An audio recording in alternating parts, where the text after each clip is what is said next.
keep in mind that there's 5 to 10 countries that are the same cost as the US, and then there's 185, 190 countries that are cheaper than our country, and it could be 5 to 10 times cheaper than our country. This is the Adventure Sports Podcast, where we hear stories of adventure from every corner of the planet. We interview all sorts of folks who are using their sport to explore the world around them and give you the inspiration you need to get out there and have some fun.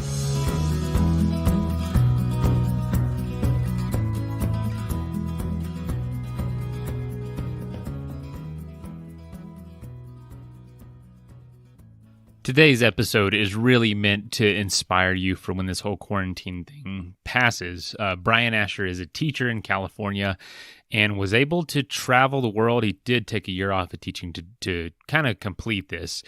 He traveled to every country except one, and we're going to get into which one that was and why. He is planning to travel to it, by the way. But he did all this, not coming from an adventurous or travel background, just kind of, a normal kid playing normal sports, baseball and whatnot. And a trip to Colorado and a camp he went there changed his life. And so he's going to tell that story. He's also going to tell that it was his brother that got him into it, but he tragically lost his brother and decided in his honor to travel the world because they were doing that together. And so just an awesome story because he doesn't have a lot of money to do this, being a teacher, of course. And so he talks about just how he's able to do that and also how you can also do that. You might not have aspirations to travel to every country in the world, but, you can make traveling more frequently, more affordable, possible for you and your family with some of Brian's tips and tricks. And he's just the kindest guy you could ever imagine. So I really enjoyed having him on, really enjoyed hearing his story. And I've really enjoyed just following his journey after this interview. So it was really fun. So I hope you enjoy. And also before we get started, I did want to say thank you to everyone who's supporting us on Patreon, who has left a review recently and who has reached out to us and just thanked us for producing the show. That's been really encouraging during these times. So I appreciate that and just wanted to say I encourage all of you out there listening to spread some kindness today. Do something nice. If someone's panhandling, give them a can of food or something or some money, or call somebody you haven't talked to in a while. Just continue spreading kindness and love, and it's making a huge difference. And just a quick example, I was in my mailroom the other day, and there's a box in there next to all the mailboxes, and just had free food. It was overflowing with free food that people had contributed, and there's a sign on the wall that says, take what you need. And so it just made my day, and I wasn't even eating it. So for the folks eating it, it's even more important, of course, but just continue doing stuff like that. I know that it can get overwhelming, so I encourage all of you, let's let the positivity and encouragement from the show spread beyond just your ears. Thank you. Enjoy the episode.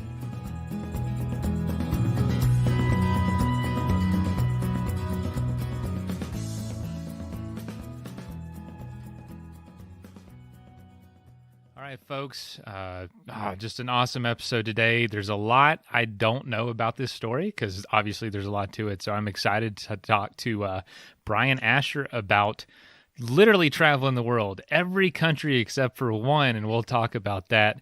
An amazing story of adventure, and he is now a teacher. And of course, I would assume you're off for a little while, so you got some time to talk to me. Yeah, we're teaching at a distance, sending the kids assignments and doing Zoom and different things virtually now. So life is freed up a little bit, although we're shifting into kind of a new frontier here of having to teach from home, and we'll see how long it lasts. But, definitely frees up your days a little bit more. I can imagine, man. I mean, what a crazy time. I mean, I know that honestly, every interview has started out saying that, and a lot of folks don't want to talk about it. But me, I'm kind of the mindset, this is world changing. I want to mention it. You know what I mean? Sure. Yeah, it's something that I've never seen in my lifetime before. And, announcing it to the kids like a week and a half or so ago that they're going to be at home for a month, possibly more. No one quite knows how to react. The district didn't quite know what to tell us. We're all adjusting on the fly here. Yeah. My wife's a fourth grade teacher, and it's just been crazy, her being home every day. And they're doing a lot of Skype and Zoom just this week. And so, starting this week, and so it's going to be interesting to see. It's been cool to see the kids, recording videos and stuff, but also wow, this is actually happening. That's what it keeps hitting me, you know? Yeah. Yeah. It's definitely a change of pace. So, you weren't always a teacher, and I kind of want to go back, if you don't mind. It's just an incredible story. Like I've really, when I saw your email, it was just like, holy cow, this is a no-brainer to me. Like this is awesome, and I'm sure you hear that all the time. Where did your story start? Where did you grow up, and were you outdoorsy and adventurous like this, or did you discover that on your own?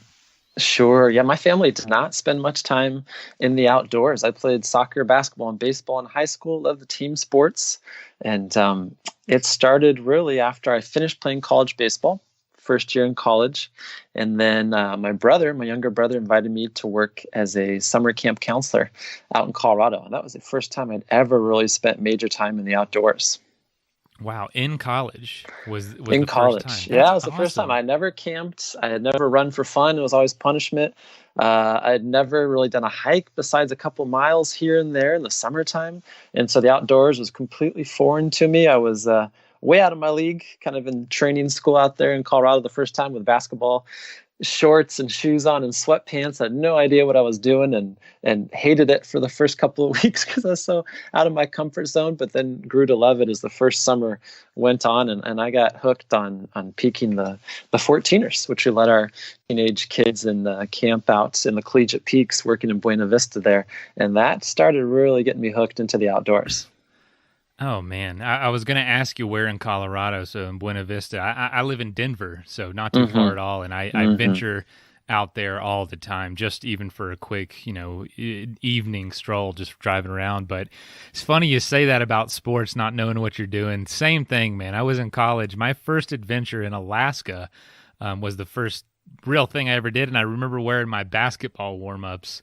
It was the matching tops and bottoms, like thinking that was, all there was to wear, and those weren't Uh-huh. waterproof or really just windbreaker outfit, and oh, it was awful. So totally understand. So you go out there and you experience it, and then what? Did it just? I mean, was it like starting a dynamite, just an explosion of adventures at that point, or it, was it more of a it slow was burn? yeah, it was kind of like a fresh start for me on life, because when you play sports growing up and then you hit a point where maybe you're not playing anymore in college, and you see people maybe going towards a party atmosphere or drinking, or it just wasn't my scene. And so was feeling a little lost there for about a year during college, not quite knowing, what group to fit in with. And then going out there just introduced me to people that had worked in Nepal or Antarctica and traveled. I had never left the country before until, I was 21. So until my second summer at this summer camp. And it just opened my mind to, all right, these are people who like adventure, are fairly athletic in a different way, and are just doing things that I never considered. And it just kind of gave me this excitement and joy for life that was just like kind of a second start after doing all the team sports for so long. Wow. And where was home at that point? I'm sorry if Yeah, you've already said that. sure. Home is Sacramento, California, where I grew up, and I'm actually teaching high school Spanish at the same high school where I went to school, which is funny how it's come full circle. So I've lived 1 through 18 here in Sacramento, then been gone for a bunch of years in college and living abroad for about 6 years, then came back and have been living here for the last 6 years teaching high school in Sacramento. Oh, I love it, man. I love when folks go back home to show what they've learned. And I was looking at your Instagram, some of your most recent pictures are Yosemite Valley. And I'm Hmm. sure listeners are tired of hearing me say this, but that's my favorite place in the whole world. That is my heaven on earth. And I love it. I yeah, love it. I was down there a week and a half ago, the day before it closed, and they closed some of the national parks here, with the coronavirus. And so was there, and there's nobody in the park. Got to go to the top of the Mist Trail there to Nevada Falls, and who knows the next time I'll be able to be back in the park. But that's heaven on earth for me. It's Yosemite. just unparalleled to me about Yosemite and especially Yosemite Hmm. Valley. But anyway, man, I feel like we've just been I'm leading folks on, and they've heard. I'm going to explain a little bit more in the intro, in the official show intro, about your story. But so you start going places and doing these experiences and interacting with these people who have just been living an extraordinary life. What was maybe some of your first experiences traveling to other countries? Yeah, I'm sure obviously had to start somewhere before hitting them all. Sure. Yeah. Junior year in college when I was 20 years old. My brother, who was a Spanish major, an education major, said, you gotta try going abroad. It's just gonna, just fire up your engines and just give you this kind of, kind of enthusiasm for life when you start going to different places. And so I resisted it for a while and finally, let him kind of talk me into, I went down to Costa Rica by myself over Christmas break for 10 days and couch surfed, which is where you stay for someone for free on their couch, maybe a mattress or something, and did it with a family that only spoke Spanish, which really pushed me to my limits because I wasn't too good in Spanish at the time. And I was terrified for the first couple of days, but the terror kind of started turning into excitement as I got a little more used to it, and ran a full marathon there when I was in Costa Rica on the beach, on the eastern side in the Caribbean. And once I got back, I knew I had to do more. And so that just started getting the engines burning for, kind of planning the next trip and how I could get back out and have that same rush, the same feeling of just feeling totally alive and in the moment. Wow. And I got to ask you this about the marathons. What is that? Do you enjoy running? And are these marathons, because you've done dozens and dozens of them, are these things that are official events, or are you doing it on your own? Yeah. I've done 62 official 26.2 mile marathons. And you've turned it around, 26 to 62. Yeah. Wow. Got it flipped around. I'd say maybe 6 or 7 in Mexico when I was living there, maybe 6 or 7 in Brazil when I was living there. I've done, I think 3 or 4 in Europe, and a lot of trail marathons here in the West Coast. And now basically go out and enjoy trail running and get as much satisfaction from doing an awesome route in Yosemite or near Tahoe or, near Shasta or something. So I've stopped running the official races as much and go out with friends or on my own and just do 10, 15, 20, 30 mile routes in the outdoors, which gives me as much joy as the races did. So how early on did the idea of visiting every country in the world start to materialize? Sure. Yeah. So first time I left the country, I was 20. Once I graduated from college at 21, I got a one-way ticket to Mexico to travel / find a job. Proceeded to live abroad for the next 5.5 years as I got into teaching English, translating, and working with NGOs as well. And it never was on my radar. I'd been to maybe 15 countries over those 5 or 6 years living abroad. And then I came back and had to kind of come home and help out with family as my brother was ill and then unfortunately passed on. And that just gave me a different perspective at life, that we're not all here forever. We don't want to postpone our dreams. And that was what he had introduced me to, was the travel, the outdoors, taking advantage of your opportunities, not postponing your dreams. And it felt like it was something I needed to carry on for the two of us. And so as I worked here as a teacher in Sacramento, I'd use literally every break to go as a budget backpacking traveler to places. Thanksgiving, boom, Christmas, 2 weeks, President's Week, February, spring break, all summer. And over the next 5 years of teaching here, I got to up to about 85 or 90 countries. And then that light bulb went on. And I went, wow, if I've been to like half of the world's countries, more or less, I wonder if it's possible. So I'd say that was about 2.5, 3 years ago when it started getting on my radar, when I was about 85 or 90 countries in. You said just 2.5 or 3 years ago? Yeah, wow, not that recent. long ago. Yeah, this isn't like 30 years in the making necessarily. No, it was just loving to travel and going to new places, and I would keep track and document where I'd go.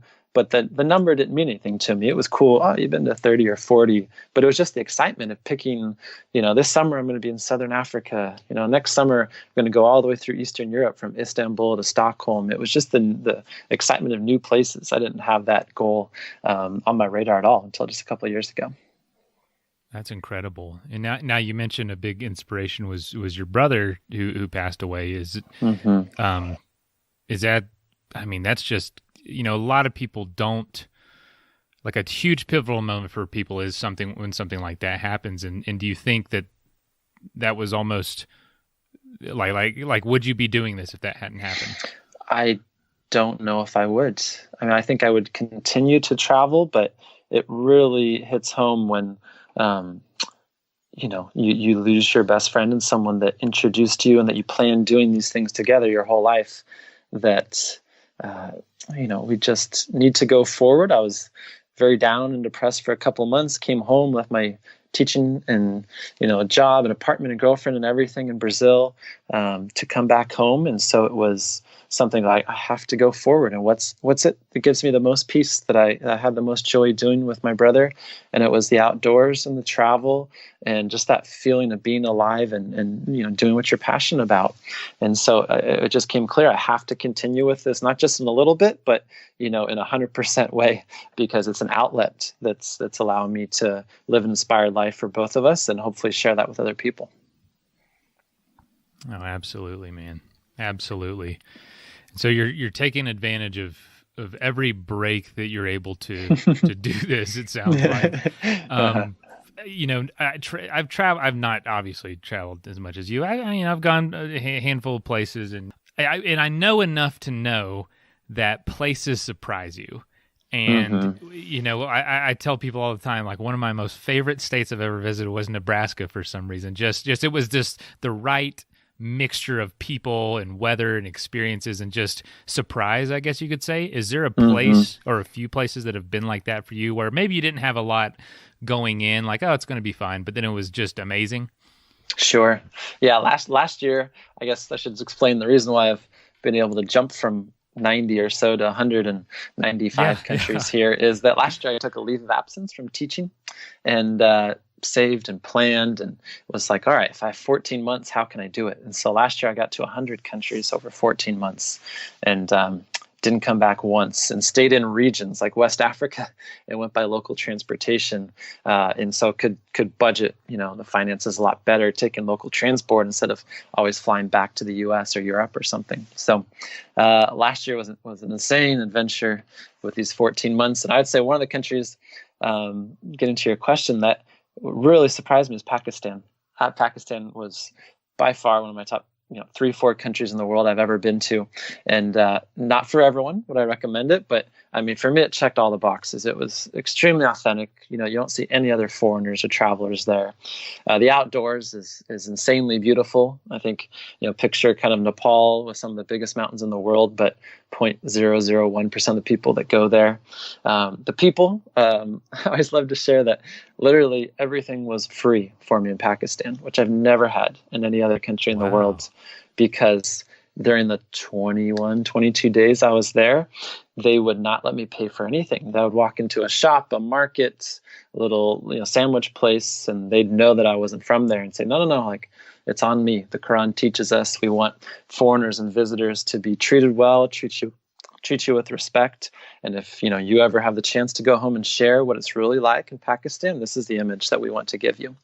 And so that happened time after time after time, getting invited into people's homes to stay with them. Just that combination of no foreigners, the outdoors is beautiful, it's rugged, culture jumps out to you when you're on the streets, the way the people received me, that I didn't have to spend almost anything in 3 weeks. It was one of the countries that people don't know, but it was just amazing. One of my favorite countries ever. Wow, that I mean, those are some great reasons, and I've actually heard that a lot from the bike touring community, like the world cyclists. They are saying, "Gosh, Pakistan and even Iran, and it just is so underrated." And there's almost this desire to change the perspective that most people go in thinking, and it's like this overcorrection that's really awesome. Like you said, you don't have to pay anything. And for someone who's such a cheapskate like me, that sounds incredible.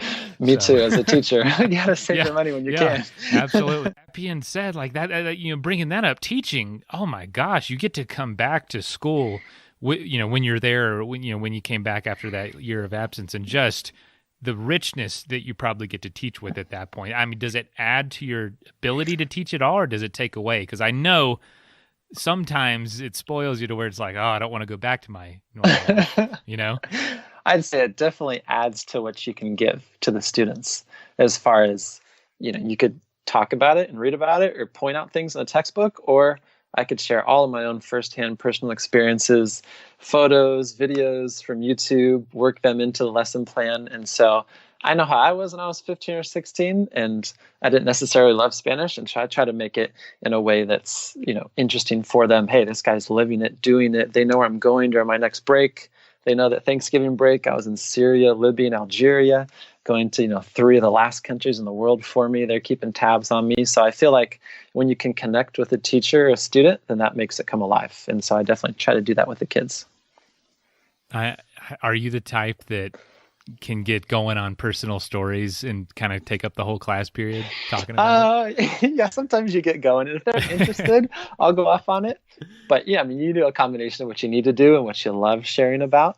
But I feel like what I remember about my teachers is how they were as people more than chapter 4A, the preterite past tense, So I feel like, that life side of it is huge. So I don't mind getting off on that.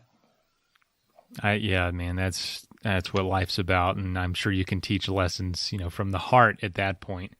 Mm-hmm.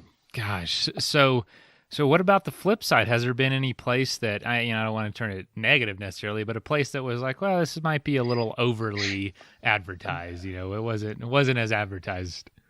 Good question. So this last year, literally I've been to the 90 easier, more touristy countries, and I was in the 100 harder countries in the world. So, I mean, for me, like I'll throw out one like Dubai, for example, which I went through 4 or 5 times. It all depends on your style. I mean, what you like to do, what your priorities are. But I'm such an outdoors lover of the mountains and being able to get out and roam freely, and also be in places that are more budget destinations. And, you come into a big city like Dubai where everything's kind of artificial and built up. And I think it's called the Burj Khalifa, the biggest skyscraper in the world. You go over and look at it and, it costs, I don't know, it's $80 or $100 or $120 to go to the top or something. Oh, wow. And I'm used to paying $4 for a bus ticket across, like 18 hours of Pakistan or something, or maybe someone's buying it for me even. And so, when you come to places that are kind of more city centered or a little more artificial, I'd say, if you love shopping in malls, that's for you. But, people probably listening to this podcast, maybe Dubai is a nice break, but not a place that I would choose, for example, to spend a lot of time in. Yeah. You're in, just like you said, the folks that are listening to this show are going to more or less agree with that. Gosh, man, it's just, that's such a daunting goal to most people. I'm trying to wrap my head around it. And I'm looking through your pictures now and just thinking, gosh, so many countries vary so much. It's like visiting the different states. Like you can visit Rhode Island and Alaska. Technically on paper, you checked them both off, but how do you experience these countries that you're going to with such a varying degree of, cultural depth as well as natural beauty that you love so much, and the vastness of these places? Mm-hmm. Yeah, before I took off last year, I had maps out in my room almost every day trying to picture how is this going to happen? Like working together, 100 countries in the world, different regions. I started in the Caribbean, then went over to the Pacific, to some of the most remote countries in the world, with a Nauru and a Tuvalu and Kiribati that have maybe 1 or 2 flights a week, and that the runway turns into a playground for the rest of the week for the entire country to go out there and play. To over in Central Asia, going down the Silk Road is kind of the tail end of the Himalayas, into Africa and the Middle East. There's so much diversity. And I guess for me, one of the things I love, and I think almost any traveler will tell you, it's about the people. It's about who you meet. And I stayed through booking Airbnb, couch surfing, a friend of a friend, a Peace Corps volunteer. I stayed with local families as much as I could. And that not only saved costs, but instead of going to a cold hotel room or a fancy chain hotel that you spend $200 a night, I'm spending $10 to $15 to $20 a night in a bedroom in a local family's house. And they are sharing with you their culture, recommending where to go, sharing meals with you. And that's huge. Like, it's pretty dry if you just go take pictures of monuments or the famous things in a city, or even nature, which I love. Like, you need the people. And so I tried to meet and interact with as many local people in these countries. And it's great to look through like WhatsApp right now and see people from nearly every country in the world in my contacts in WhatsApp, and to be able to have memories with them. Oh man. Yeah, that's pretty remarkable. And there'll be a time you'd scroll back through these pictures and all these experiences and think, wow, I can't even remember that day, but this picture brings it back up. What Mm-hmm. what are your goals when you go to a place, like as far as how much time to spend there and how to incorporate those much more realistic experiences? What is that process for you? Sure. Well, last year I traveled fairly quickly. I think anyone who's trying to visit every country, I mean, it's such a daunting goal, and to go to so many places, you want to come back to a lot of places. But for as far as time and each country, some of the islands you can see really well. Like, let's say Nauru, it's 13 miles around the entire island. So I rented a motorbike and biked it 10 times and also ran around it once. So, I mean, I saw the island, Yeah, you saw inside and out it. over like the 72 hours I was there, because there's 2 flights a week that go in and out. So, and then other countries like last year, the Philippines, Mongolia, Russia, Pakistan, I'd spend 2 to 3 weeks, Nepal as well, in those countries.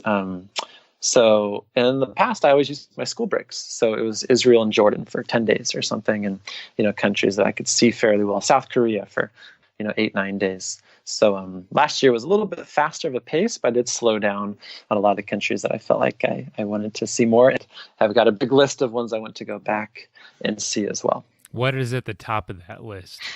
Ones that I like to go back and see. Yeah. Being an outdoors lover, The Himalayas jumps out right off the bat. Pakistan, which I mentioned, Nepal. I got to do a couple of the treks in Nepal, but I mean, that's just like right up your wheelhouse if you love the outdoors. Nepal, Patagonia and Chile and Argentina, I'd love to go back and see more of. I think the Middle East, like Afghanistan, Iran, if I could take kind of a more proper, you have to do a tour as an American of Iran, would be wonderful to see these countries that are often misunderstood. Northern India with Ladakh, which is in the northern part, kind of near Kashmir and the Himalayas as well. But the mountains, the outdoors, that definitely stands out. I'm a little bit, not a little bit, I'm pretty blown away by just the ability to chase this goal and to accomplish it. And of course, the one that you haven't visited, what you got against North Korea? No, I'm just playing. I know it's obvious reasons, but is there any? Do you keep that on your radar? Or is it kind of like we'll see what happens? Oh yeah, I mean, I was gonna go in October to do. The official real tour that enters the country, Americans been banned for I think about 3.5 years, unfortunately, since kind of a young guy took some propaganda poster off the wall and ended up dying with trauma and things. So we've been off the real tour list. You can go to the DMZ, and several friends have done this. It counts. It's not ideal, but when you go there and visit the Blue House conference room, you do enter North Korea by several yards probably. So that is the only option we have. And due to health issues with the swine flu in October, my tour was canceled, and it's been canceled, for obvious reasons here with the coronavirus more recently. So I'd love to do the legit tour, but even the DMZ tour would be the other possible option, but both are off the table right now. So it's just a waiting game to finish the last one. It's almost more interesting to say I've been to every country in the world except one. Exactly. You know what I mean? I know. Sounds like you really messed up or something, but I didn't mess up. I couldn't get to it because of these different health issues. Just there's one I didn't want to see. Just one. No, it's I have no doubt that in your level of your ability to figure this stuff out, and also your willingness to wait and be patient, you'll get there. I think that's a big one too that people don't realize is the planning and logistics. Like, they see your cool pictures and things, but planning and doing it independently on a teacher's salary, living out of a carry-on backpack for 420 days last year, like, it is insane the number of hours you spend every day researching visas and borders and like customs and like how do you get into the hardest countries and local transportation. Like, the logistics is insane. So I'll put that out there too, that people don't realize how hard it is to do all this independently. It's really hard. You have to be very passionate about it. And, you have guests all the time that are passionate about what they do, but like a casual traveler would not go to the last 50 countries. Like, they just wouldn't. It's so much work and effort to get into, let's say, countries, from 140 to 190 or 193 or so. Like, it is a lot of effort to get into these countries. Well, let me ask you this. What can you walk us through a process where one of these, maybe it's remote, maybe it's just so infrequently visited, maybe the visa process is hard. What was one of those experiences like? Because I always love to say, hey, what is Instagram not telling? What's between the lines of the pictures, you know? Yeah, I'll put Nauru out there. It's the least visited country in the world. It's the island I mentioned that you can get around 13 miles. There was one guy who is the contact, and you email him, and then about a week later, he emails you back. And so I started the process about 2 months before. It's the only island in the Pacific, island nation, that you need a visa to get into. Visa meaning you can't just show up and get stamped in and get a visa on arrival, for example.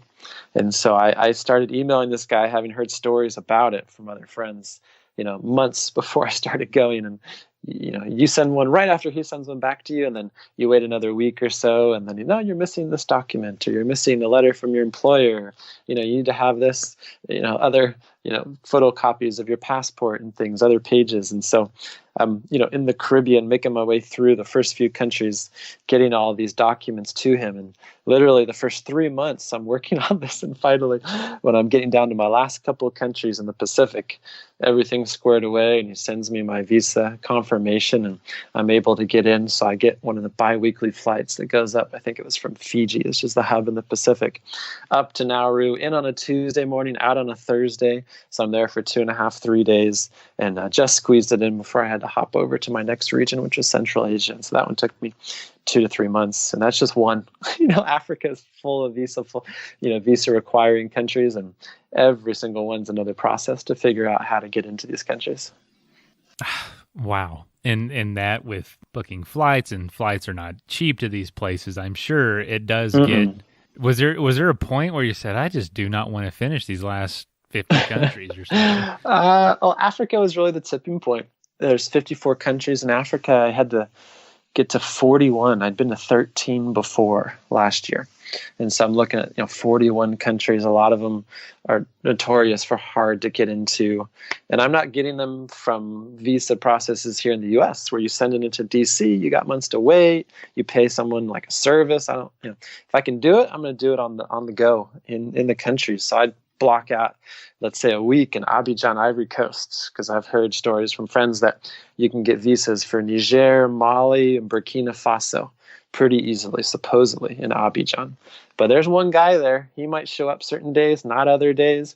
He's going to tell you it's maybe 2 or 3 weeks for the visa process, but there's an express treatment, which is, you don't know if it's legit or if it's kind of bribing, but you got to negotiate with these guys to be able to get visas for your upcoming countries. And Africa is blocking out weeks at a time to spend in capital cities to get visas for your upcoming countries, while you're just kind of sweating it out in these not so comfortable embassy waiting rooms, waiting for the one head honcho guy to come back and deal with you. So it's definitely a task and patience, and you better have a sense of humor as well. Yeah, you better have a good attitude. And it sounds like you have a very optimistic and positive outlook on things. I would tell you, I'd probably get shot at some point after mouthing off of being hot and sweaty for 3 weeks, and then my travels would be over. So you have to always remember, and I've heard it from other guests on your program, like, we choose to be out there. We're fortunate and privileged enough to choose to do these adventures. And if you want normalcy, comfort, and routine, then you stay at home. And when you choose to be out there in Guinea-Bissau, or Senegal, or Guinea, or Benin, or Ivory Coast, waiting for embassies to open up or someone to show up, then you made that choice. So you better be all in on it and be patient and be optimistic, like you said. Has luck played any sort of role for you, would you say? I don't really kind of attribute too much of it to luck. I think that when you work really hard and you're passionate and you're kind to people and you treat people well, when you come into these countries, I've been so warmly received in countries with such negative reputations through the news. And so, I guess you could attribute a little bit of it to luck, but I like to think that when you treat people well, when you're open, when you're not the all-knowing American that comes in, but you honestly want to learn about their culture, and you listen to them and ask them questions, and you're vulnerable because you're lost, don't know where you're going to stay, need help or asking about their family, their traditions, they generally want to help you out and bring you in. And so I feel like that's been a key factor, is the human kindness I've received everywhere I go. And that's every country around the world. Wow. Kindness and respect are key, it sounds like. That is obviously an enormous lesson. What would you say the biggest lesson you've learned, or the biggest way this has changed you as a person? Well, I think one is huge, is you come back and you can't take for granted the things that we have. When you go to the tap and you can turn on water you can drink. I had to purify water for 14 months last year, basically every country. When you see just how much space and the yards and the jobs and a normal job like teaching, if I'm hearing teachers complain about their salaries, I was visiting rural schools in Afghanistan and Pakistan, and have taught in Brazil, making 4 times less than I do now. And it just gives you an appreciation for the things that we have. And we're fortunate. My friend always says we won the lottery. We grew up in one of the strongest economies in the world, and we need to be grateful. And when you see that and feel it firsthand, then you come back and you really appreciate it. So that's a big one. And I think the human kindness side, and that we're more similar than you think. People want to have a better life. They want to spend time with friends and family. They want to share. They want to love and be loved. And when you go places, at the core, we're really all the same. And you might look at people's clothing or the markets or the size of their home and say, wow, it's very different than, suburban Denver or Sacramento or wherever you may live. But people are the same, and people want to help you. People have helped me just millions of times. I go into countries usually planning a day or two at a time, and having people just guide me, show me where to go, help me out with things I'm confused with. People are good, and the vast majority of people will help you. So those are definitely a couple lessons that really stick with me, and I try to share with my students and people that ask me this kind of question. Yeah, and I apologize I try to be an interviewer that doesn't ask the same questions all the time, but I don't always get someone that's been to every country in the world except one. So it's just so much to it that is so fascinating, and it's the basics really for me that I find so incredibly interesting about this. Do you have any stories that could help illustrate that? I know that might be it's kind of like trying to pick a favorite child. So, and it's very hard, but with millions of stories literally that you have, anything at all that can illustrate those points? Sure. Yeah, I'll give an example. Papua New Guinea, one of the least visited, most untouched countries in the world. It's over kind of near the Philippines, above Australia there. Country that I had heard, is dangerous and scary, and it used to be cannibals, and there's still people who are out living that have almost barely had contact with the Western world. And so I flew into Port Moresby, the capital, and then went up to the Highlands, which is kind of the real cultural highlight of the country, where they have different festivals. And so I went up there, and I often have maybe one place screenshotted on my phone for an idea of where I might stay. And so we got off in this little plane in the Highlands of Papua New Guinea, and the airport was under construction of just a runway strip. And I looked out, and there's like about 1,000 local people just staring at me. There was no building, there was no tunnel. It was just like open land. And I just all of a sudden kind of went, whoa, like I don't feel comfortable. And I usually feel pretty good. And like I'm out of my comfort zone. And so I looked kind of around and tried to see if there's anyone else on my plane that looked like he might be a foreigner. And I saw a guy who looked like he might be European or American. I went over to him, and he was a missionary. And he had been working there. He was from Poland. He'd been there for 15 years. No, like, don't worry about it. Like, just come with me. I'll take care of you. Like, don't worry about it. I know it's probably a shock for you to be up here, and just come with me. So he took me to their missionary kind of center where they live there. And one of the local missionaries, Father Thomas, who I still keep in touch with today, just took me under his wing, and he had me for the next week. And he took me out to these rural villages to be able to see how the villages were doing, the communities were doing, their schools. And I couldn't have had a better time in a place that for those first few minutes, I was just absolutely terrified to show up. Didn't have a place to stay, didn't know where I was going to walk, who was going to help me. And there I am in a missionary kind of center, going out to these rural communities in the bush where they just absolutely loved having Father Thomas. And I'd come in to visit them. He'd kind of give a mass, give a service, see how their communities were doing, see how their water projects were going, to have pure water that they were having purified and things so they could drink. And it's just countless examples like that of where you're going in scared, unknown, not sure what's going to happen, to warmly received, helped, taken in, and just a really memorable experience. And that's the first time I think you've mentioned, since we've been talking, feeling uncomfortable. I mean, obviously, I'm sure it's just one of the major questions people ask is, isn't that dangerous? And so what role does danger play in an achievement like this? You know what I mean? Obviously, there's going to be situations, but you know, how do you process that, and what was it like for you on that side? Sure. Yeah. I mean, when you think of South Sudan, Central African Republic, Yemen, Afghanistan, Papua New Guinea, these countries, a lot of times you think of dangerous places. So I would get there and then, like I said, kind of stay with the local family as often as I could. And that's really key. If I could have some local family person, if they're meeting you where you're getting in, if you know how to get to their place, and then they will kind of take care of you and help you know where you can go and where you can't go. And so I don't try to put myself in harm's way. Sometimes, you know, sunset is your time to finish your activities, you know, if you're in countries that or cities that aren't that safe. But I feel like you gather the opinion of local people who are looking out for you, typically a family you're staying with, maybe it's a taxi driver, maybe it's a few people you meet on a bus, maybe it's people on the street, and you kind of gather together their opinions, and they all want to help you and see you safe and have a good experience. And I'm going to follow what they say. You know, you can go here, you should take a taxi after this hour, you really should be in by sunset. You know, I wouldn't go into these villages outside of the city. And so I'm taking the locals' kind of combined word of mouth, knowing that they want my best interests, to guide what my experience will be like in each country. Great piece of advice. You know, that it's instant information. I tell folks I'm a huge believer in being trained and kind of just not trying to reinvent the wheel in every way. So that with all these literally hundreds of places you go, that's just had to have accelerated the ability to do this. And what a wonderful tip. Thank you for sharing that. Sure. I had a question in mind, but now I'm trying to think.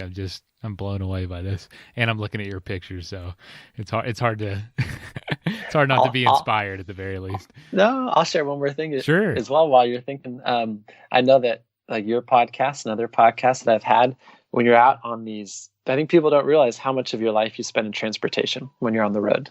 You know, like I said, they see the glory moments, but literally I'm spending 3 to 15 hours every day in transportation to get to the next country. You're not only like having to get to the capitals of the countries, but you want to get out and see interesting things, which are often in remote areas or areas that are way outside. And so, you know, like having your podcast, for example, to be able to have some travel and some just positive influence and kind of a feeling of being at home and adventures talking to you through your ears is really nice, because you're in the moment and you're sweating it out. And like I remember going by bus across a good region of the Sahara last year, from Mali down into for Burkina Faso up into Mali, and you're there, you're seeing there's like 6 people across, and there's, you know, people sitting on gas tanks in the middle of the bus, and you're just shoulder to shoulder with people. It's like 120, 130 degrees, and they're cracking the windows just a little bit so the sand doesn't come in, blowing the windows, and you're just sweating your guts out.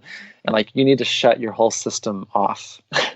And so having a podcast or something to listen to that will just take you out of the moment, even if it's for 40 minutes or an hour or 2 of like a 14-hour bus day across the Sahara is a lifesaver. So I want to thank you for having your podcast, and you've had a lot of cool people on it that, you know, when you're out there alone on the road is really a lifesaver. Like I said, to just have some kind of positive thing to turn to when you're in a day where you're kind of suffering it out in a huge transportation type day. Wow, that means a lot. Thank you. And you know, we do hear from folks all the time that say, you know, I'm rowing across the ocean. I have internet for today because I landed on an island that has it, and I wanted to let you know I've been listening to the show, or I'm biking across South America or hitchhiking, and it's just so awesome to hear that folks use it as inspiration, as almost as fuel to keep going a lot of the times. Yeah. It makes you feel like you're not alone when a lot of times you're out there on your own fighting it, you know, on a solo adventure, and that sense of community is really helpful. It's really helpful. Absolutely. I think I tell my wife all the time, and anyone, it's the most powerful force in the world to me personally is knowing I'm not alone in a situation.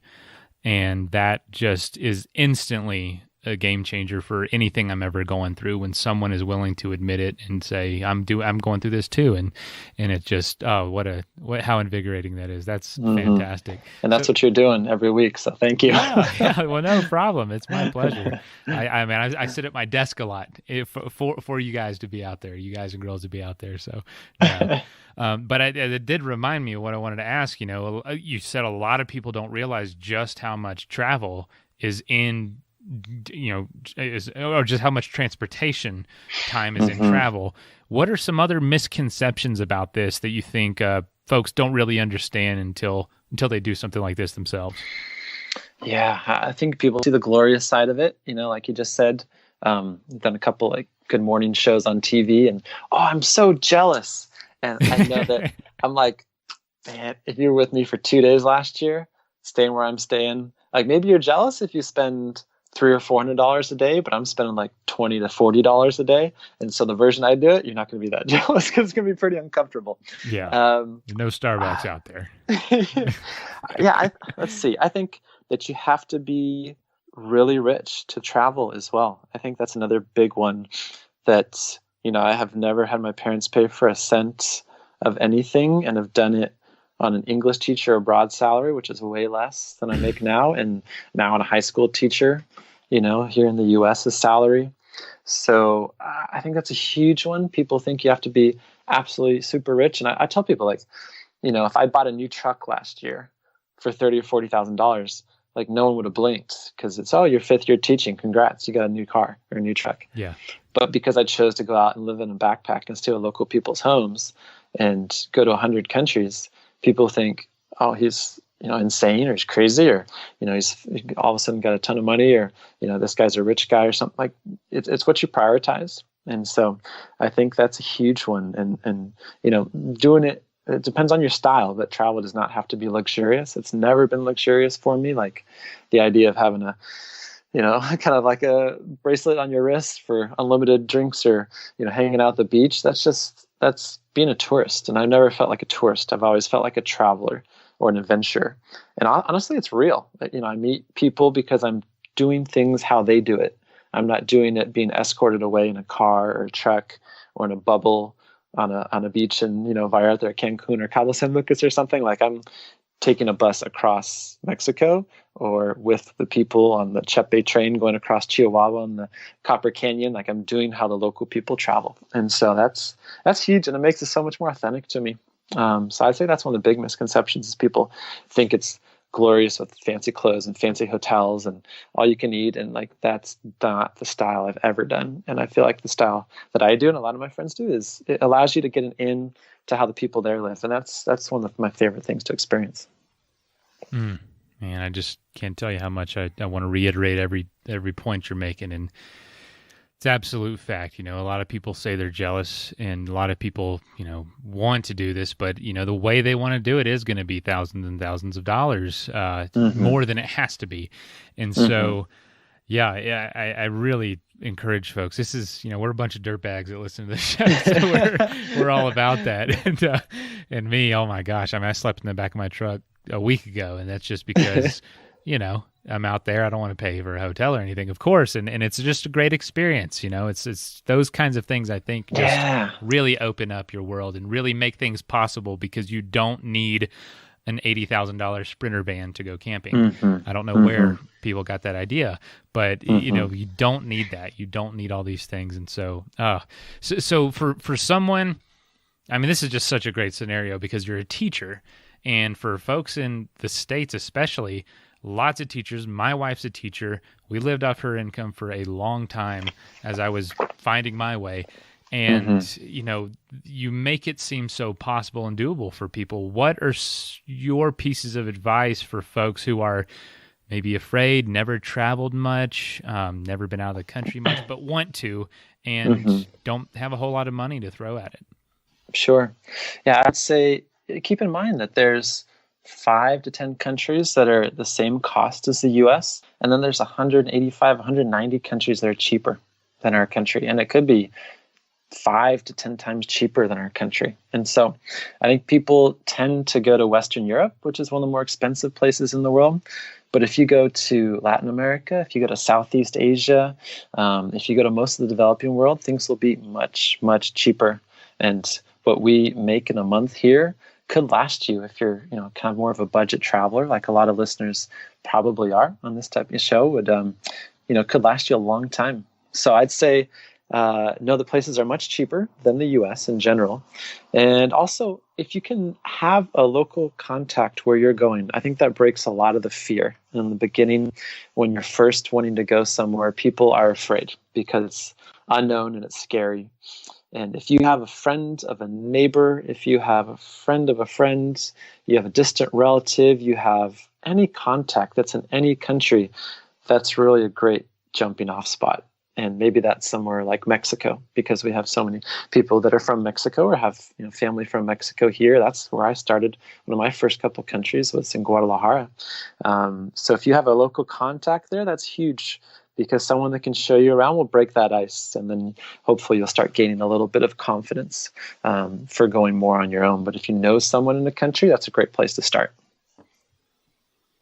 I really enjoy that. And I was going to ask you, that's an amazing piece of advice. How do you do that? So it is just thinking about who you know, maybe looking at social media, who is my friend, who knows who's from another country, and then going from there. Honestly, my first trip, it was exactly that. A friend of mine was from Alaska, and then we had the connection right there. And so that's a great place to start. And honestly, like all the other reasons you said, you get just an instant education on where to go, where not to go, and what to do and what to really see. So that's just fantastic. For someone who has been everywhere except one country, as we keep saying, what's next for you? Like, where do you go from here? This is the only Earth we know of. So what do you do? Well, yeah, a lot of friends are like, "What's your next adventure?" And I don't know if there's going to be a goal that's quite going to be on the same level of this. I haven't quite planned it out, but in my mind, I picture going, because I love traveling, there's countries like India. I spent 2.5 years living in Brazil, but still a huge country. I'll say India, Brazil, Australia, Russia. You get these countries, they're just massive. And if you've been there for several weeks, there's China, there's so much that you want to go back and see. So I picture returning to, the countries that you sampled, but you want to see more of. And exploring more of the outdoors, definitely. And I think a huge one is being able to share it with people and being able to share your story, whether it's podcasts or making videos or, speaking for different groups in your community or sharing with groups of students at your school or other teachers. Not wanting it to be a selfish motive, but to be able to have it to bless other people and help other people out. So continue to do it and also share it with people. And that's definitely big on my plate right now, is to be able to share your story with others. Wow, just fantastic. Well, in speaking about how to share and sharing your story, where can folks find out more about what you're doing and keep up with your upcoming adventures? Sure, yeah. On Instagram, I'm always active there. It's the.world.hiker. On YouTube, I made a lot of videos from different countries I've been to. It's The World Hiker as well on YouTube. Website, theworldhiker.com. Facebook, The World Hiker as well.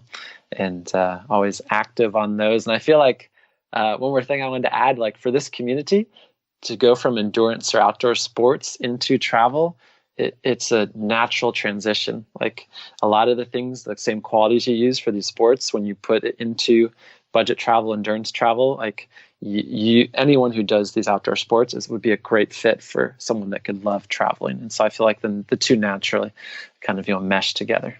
It's a lot of discipline, a lot of sacrifice, and a lot of patience and persistence. So enjoying the journey, right? Enjoying the journey, not just the destination or the finish line or the summit. Wow. Well, geez, Brian, I am stoked. It almost kind of makes me upset that we did this during this coronavirus thing, because I'm ready to buy a plane ticket, honestly. I would be too. I got spring break coming up in a week and a half. And I can't go anywhere, so I got to have a local adventures here in the Sierras and in California, or on the bike trail close to home if I have to be. So. Hey, you're in a world destination to me. Exactly. Yeah, it's a good place. So appreciate you being on and taking the time and sharing your story. It was incredible.